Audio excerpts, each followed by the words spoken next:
Our next presenter is Laura Edell. She serves as Chief Data Scientist at Microsoft. She's a fantastic colleague of Southern Data Science Conference.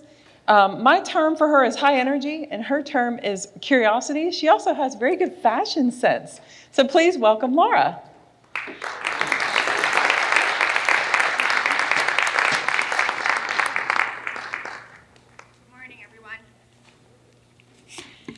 For those of you who know me, you'll know I'm also very clumsy. Maybe that should have been my word. So as you can see, I'm already tangled. Bear with me here 1 minute. All right, let me turn this on. So in every year that I have presented at this conference, my son has been growing up. He started 7th grade this year. It's crazy. And every year he was so excited about me live streaming to his classroom, but he's in 7th grade now. So when I asked him, he'd be, "Mom." I was like, okay. So we're not doing that this year. But what we are going to do is a little different than maybe others do. If you've seen me present, you'll know I am incredibly passionate around AI. I tend to present things that are a few years coming. We're here now, so that's very exciting. But I also am going to make it very practical. You're going to get a ton of incredibly in-depth technical, from a data scientist perspective. I'm going to just really sort of bubble it up from a business, real-world use case perspective, because I think oftentimes, especially me, we run into things very excited. We want to test things out. It's very fun. We want to be the latest and using the newest. But the reality sometimes doesn't match, where we are today in terms of the hardware, the processing, the cost. What's funny, I work at Microsoft, as was mentioned in the intro. There was a time when we could just run things in Azure, which is our cloud, without any concern to the cost. I know that sounds terrible, but we were really about pushing that boundary of the cloud, and that's not the day and age we are today. And so cost has become a really big factor. Let me go ahead and get into present mode here. So what I'm going to do for you today is, I have a bunch of slides. I have a lot of really rich information in the appendix slides as well, and that's really for you to be able to take home and use. But I'm going to just showcase for you some stuff that I thought was really neat in terms of more of a live demonstration as we go. So again, as I mentioned, I'm Laura Edell.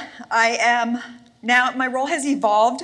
I am now the Global Analytics and AI Lead, and I think why that's important is because Microsoft recognized, this world of, we had AI living over here, we had analytics over here, and big data here. And as any of you know, when Microsoft designs a product, they don't design one, they design 90 to accomplish the same thing. It's like, choose from these things, and it's always very confusing. But we're starting to really bridge that and pull things together. And that's really where my role in innovation is really led to, is how do we take, really, for lack of a better term, business intelligence to that next level, the BI for AI, whatever you want to call it. Also, and I'm always going to do my shameless plug for my Women in Tech and AI and podcast. Any of you that would like to be on a podcast and featured to talk about AI, or your careers in tech, and I'm sorry, gentlemen, but I'm really speaking to the women out there. I would love to chat with you outside. I think that there is just this really unique time that we're in as women in tech, and I love to see the audience in these conferences as we change and evolve, both from different generations coming into the workforce. The other thing I find is that, and this will be my last piece, I promise, I think that we should all be helping the next generation come up. I know when I got into being a data scientist, I was asking those that were already doing it in the research team, and they looked at me like they had no time for me. And so I'm a really big believer in both sponsoring and mentoring others. This isn't just women. So if you want to know more information, come find me afterwards, from a job perspective. I am the 100% person who will help. I'm not just saying that. Okay, that's it for now. So as I mentioned, we're going to talk about just really some of the just boring sort of market statistics of where we're at, and then jump right into use cases really around industry, and then also by functional area. And this is where I get excited, because we can all write Python or R very well, but it's really neat to see how large language models have been adapted for becoming really developers across multiple languages that we've never even worked in before. And that's functionally where I get very excited in some of this from that real world perspective. And then we'll end off with, I know it's going to be a very, I think it's a very effective demo, but we'll see. So in terms of the market space, all I'll say here is, we are here. We are at a space where last year, LLMs are something that I presented at the previous SDSC, reinforcement learning as well. As we start to evolve into this space, we've seen the market opportunity expand tremendously. And the amount that's being spent on it means that we are innovating at a rapid pace. But for me, it all boils down to, are you not seeing my? Oh, so thank you. I'm a data scientist. I'm not a presenter. No, I'm just kidding. Is this, let me know. I thought it was in presenter mode. I'm also an Apple person, so there we go. Woo, we're there. Oh, by the way, it's very funny. In the last presenter, Sebastian kept saying Laura, and I was like looking up, and it reminded me I was in Italy recently, and my table kept saying allora. And if you speak Italian, you know that means now. But I thought they kept saying my name, so I was like, yes, and they're looking at me like, what? Allora. So it's funny how now it's a model and it's now in Italian. Okay, so we're going to go through. We're going to talk about. By the way, I know I can't see it on here, but that's fine. We're going to talk about these real-world use cases, and I'm going to really try to break it down into just practical. Again, in the appendix, you will get all of your rich, very algorithm-specific statistics and numbers. I did that by design.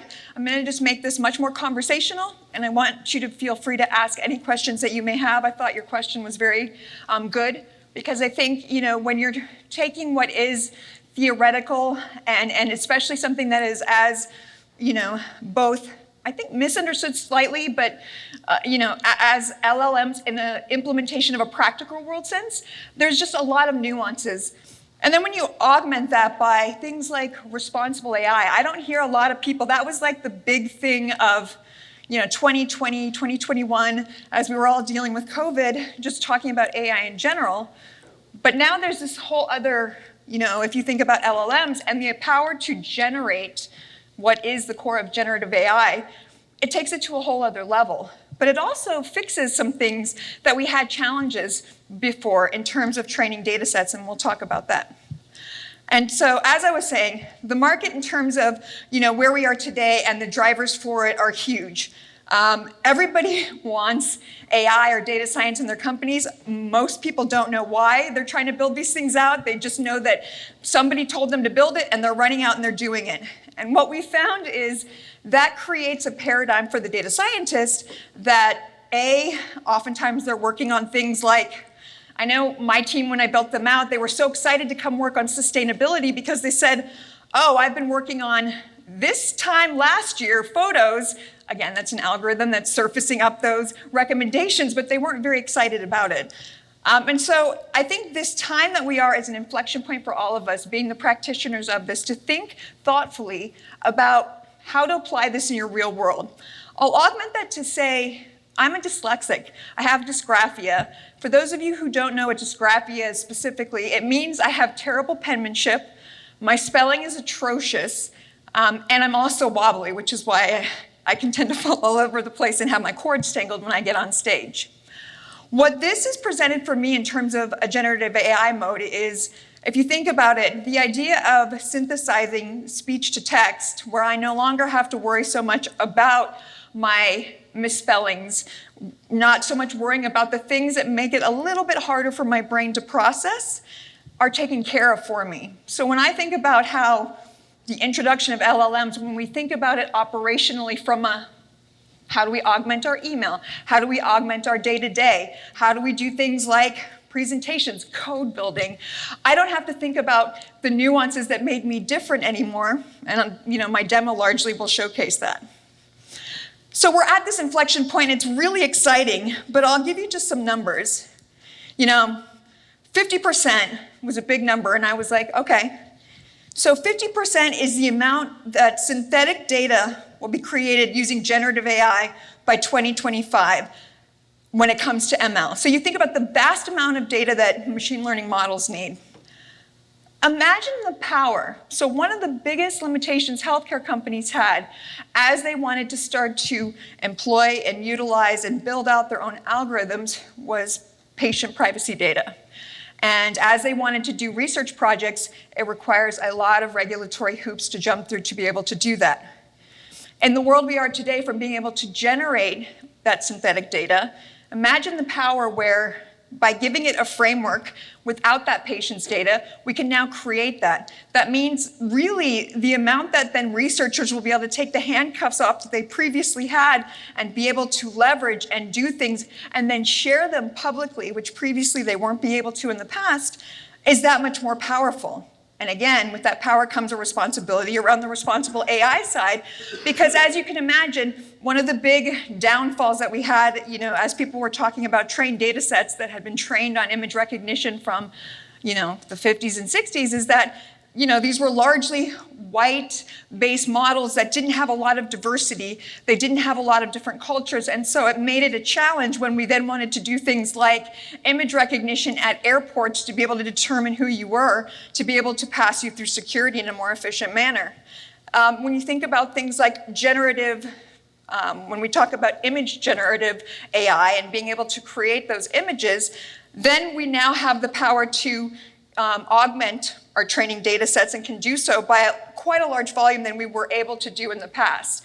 Similarly, not just in image creation, which I will show you in the demo, but also image augmentation, just a lot of different slices of image generation.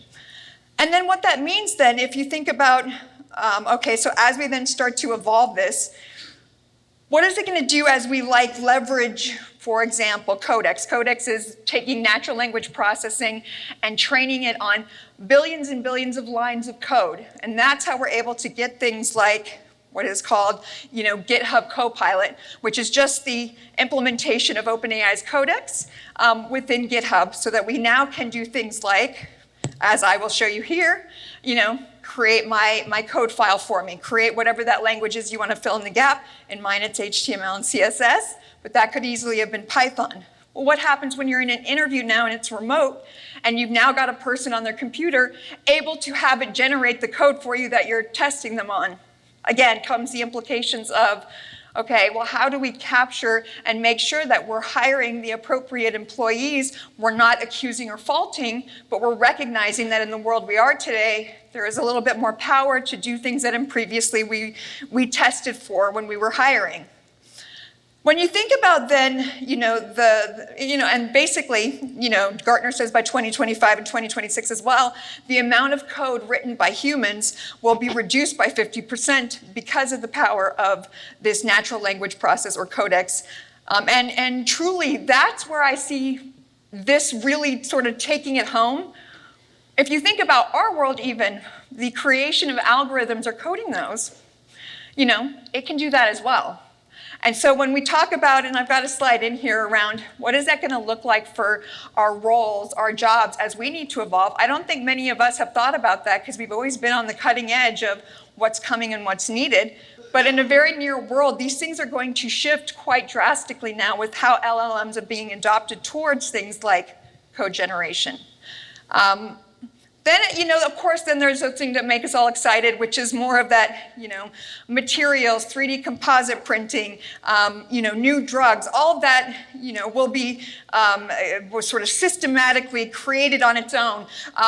Building out deep learning models, those connections, in the middle that you had to go through a painstaking process, now it will do for itself. And it'll do it in a way that's much more optimized from the layers.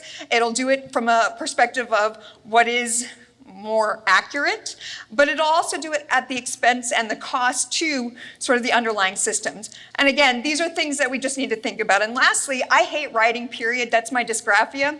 And so it's really neat to see how I can now use it for email. I'm going to raise my hand to say I have programmed it. Here's my boss's name. Here's the tone I want it to sound like. I need to send out an email that says X. And, you know, having that integration point within my Outlook, which is the client we use on Microsoft, of course, is incredibly powerful. But again, when you start to train these things on that information, you need to have the parameters in place that give you those guardrails, because you don't want to be loading in your, deepest secrets of your company without those guardrails in place. That is not good when we are evolving out these large language models. But what is really good is that idea of, I think Sebastian was talking earlier about the idea of these multimodal models. And you'll see in the development this idea of, I wanted to create, a site for my podcast. I wanted it to have female podcaster themes, and I'll go through it. I wanted it to be pink. I wanted to see what that looked like. All things that I could do, but it would have taken me an incredible amount of time. And so this idea of being able to create and generate those images on the fly, they're unique. I'm not going to Creative Commons to grab them, or I'm not having to pay for them. I'm creating them myself, is incredibly powerful. I think we all think a lot of the idea of hyper-personalization and that ability to do marketing. But I'll give you a great example of a customer I worked with 6 years ago at Microsoft. It was Talbot's. I don't shop there. But Talbot's wanted to be much more like a Zara. So to give you context for those of you who don't know what these stores are, Zara has the ability to turn over inventory incredibly quickly, not just from an optimized supply chain, but from the ability to take on what customers are asking for. So they know that there's trends coming, and they know what customers are asking for in terms of their social media and other feedback mechanisms. They like bows, they like red, this is the hot color, this is the Pantone color of the year, and their ability to turn that over in about an 8-day cycle to have very refreshed offerings. H&M takes that to another level, a little bit longer, but that's sort of the Zara brand promise, is the ability to hear their customers' asks and turn it over into inventory very quickly. So a whole other side of fast fashion and the detriment of that, but I'm not getting into that in this presentation from a sustainability perspective.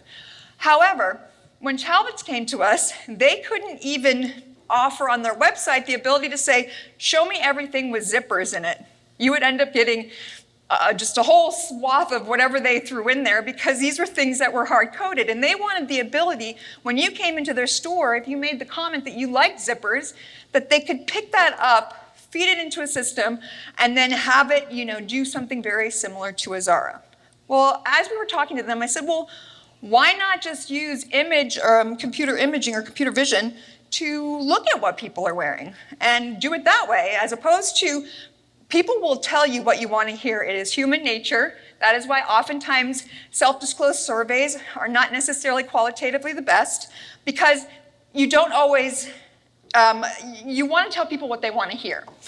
And so what we ended up doing, long story short, is building that computer vision model into it. It was incredibly expensive, collecting that sort of feedback as it came in from a social media perspective, and mapping that all together. But imagine in today's day and age now, where you then want to turn that over on your website, and you want to showcase those things. You want to showcase those zippers or those bows or the things that you're hearing in that feedback. Well, now you can have those images generated for you. And they're telling me I have 5 minutes. And I thought I started at 9:45, so I guess this is going to be really fast. So I'm going to have to switch over very quickly to this so we can have questions. But I think the thing to leave from this when we're talking is think outside the box, not just of what you're hearing in terms of how to implement this. But in my case, I can write all this in Python. I used speech to text to capture, this is what I wanted out of the website I was mentioning. I said, I need to have you write the CSS file. I want it to be in pink using my brand colors. I need to have some images, and I wanted to say Laura Edell presents. The net of it was, this is the code that was written, and you can see, here's the actual code itself. Obviously, things didn't come out perfectly, but for that first iteration, before then I went back in and retrained the prompts, it wasn't bad. It was basically what I asked for. On the second iteration, I asked it, instead of saying those artwork 1, 2, 3, 4, to create for me those images, as I mentioned, with the female podcast vein. And these are the images it created. Oh, gosh darn it. Why aren't you? Because we're in presentation mode. I'm just duplicating let me know. Are you seeing? Okay, all right, so real quick. This is, the code that was in Visual Studio. As I captured it in text form, this is how I basically spoke to the prompt. I didn't type this. This is what I said to the prompt of what I wanted. The more clear you are with your prompts, and you don't have to do it the first go and get it right. You can go back and edit and revisit. So first go around, I asked it to build me the site. I wanted to have images. The second go around, I said, okay, let's brand it a little bit. Let's change the colors to, these hex color codes. The third go around, I said I needed artwork. And so, again, what I was showcasing is on the first iteration of the website, this is what that HTML file with the CSS looked like. It was exactly what I asked for in terms of the nav bar. You can see here in terms of, obviously it's not pretty, I was doing this for demonstration, but it came up with, it didn't have the artwork rendered completely, so I went back in and revised my prompts. These are the images that it ended up creating with female podcast images. These are all, images that are specific to my site. And so again, and then when I went back in and I said, just before this, I said, now I want you to create documentation about my HTML file, so I don't have to write documentation for somebody that I'm sharing this with. And it went through the HTML file, and then it created all that for me. So if you think about the things we hate doing as code developers, I hate creating documentation. It was created for me. This then I output as an MD file for my GitHub, which I also then revise my prompt to automatically link these things to my GitHub environment. Again, the GitHub is shared in the presentation. And so I think the net of this is, and you can see the documentation is incredibly rich. It's all linked. And all of this was from a simple starting of a prompt to create for me this website. And so that is really the power of how we take these things and bridge it into our world. Not only did it create the website for me, not only did it create the documentation for me, but it created custom images for me. It created that brand identity that was me and part of my podcast. And this is a very, very simple example. But again, when you think about things like, I could have asked it to create for me, and in fact I did, a show flow around what I was presenting. I'm getting ready to keynote at IQPC, and I asked it to create a show flow for me on my topic. It went through my presentation, and it created all those talking points. So I don't have to write that. I didn't ask it to plagiarize anything. It's using my presentation, but now it's to summarize my own words, I'm very loquacious clearly, into bullets. And when you think about the power of how this can really evolve and transform our lives, this is it. Also, by the way, things like, think about Excel. If you don't know all the wizard and magicry, I'm sure we all do in this room, create for me a VLOOKUP. Create for me these tables. All of these things now are integrated into those type of Office-like products, not just saying the Microsoft Office suite, but that's where this idea of, well, we call it the co-pilot, whether it's code, whether it's your Office operationalization, that is where I think the true power is of how we're going to evolve as people. I'm sure none of you, or maybe all of you, love email. Maybe everybody in here doesn't always like to build PowerPoints. There are things that we can be more optimized in what we do on a daily basis. And that's where I think when you think about these real world use cases that are in the deck, I think that is where the true power is. So I'm obviously out of time, but when you go through this, remember, I've got it broken out by an incredible set of examples that I've seen in our innovation teams that work really well, what industries they work really well in, and then links off to other products maybe that aren't the ones you hear about a lot and how you can utilize them. Also in the back, I went through and just did a comparison so you'd know sort of cost benefit around the impact of running these things and what that actually looks like, as well as some examples. So I know we're out of time, but I will leave it there and just say, one of these things about this that makes it powerful is just playing and dabbling and not getting too into the weeds and thinking about it more in a, what can this do on my daily basis to help me be more productive so I can do the things like building our algorithms that we want to do and have something that can help me augment the things that we don't want to do. So thank you.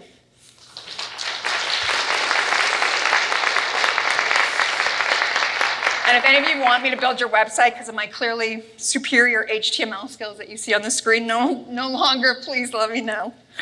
I know I'm out of time, but if there's any questions. Yeah, go ahead. One? Yeah, here we go. Oh, way up here. I can hear you. I'll repeat it if you want.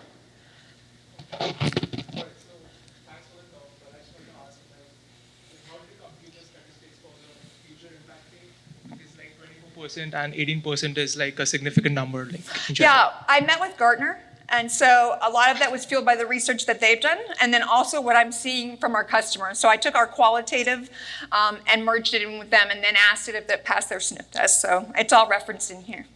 All right. I know it's pretty substantial, and that is what I was so surprised by and why I vetted it with them in terms of those numbers. All right, thank you. Yeah.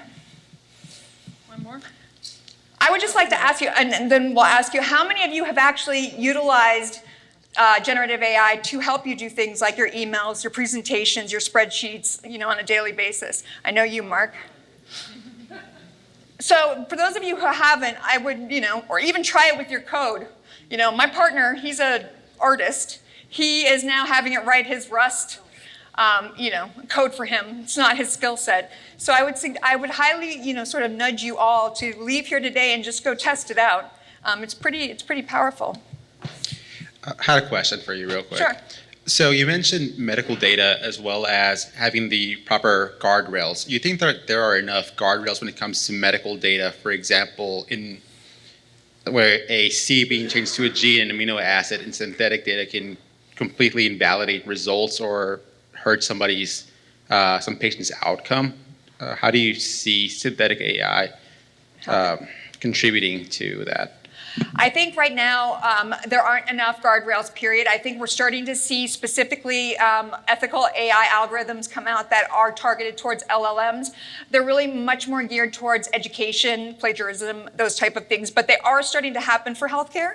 I would say, do I think today, this date, September 5th, I think that we can take existing sets, or anonymize, and use that set to then augment and have a larger synthetic data set than we had before. From a true generative, fully generated AI perspective for healthcare, I don't know that we're necessarily there yet.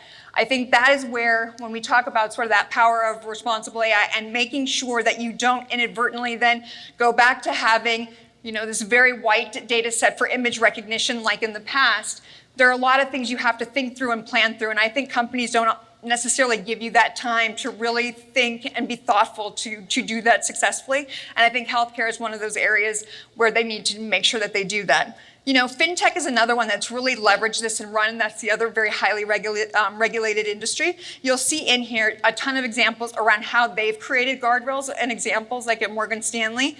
But it's a great question. I think we're not there yet, but maybe by the time we come back next year, we'll have a different story to share. Excellent. Thank you, Laura. Thank you. Always great.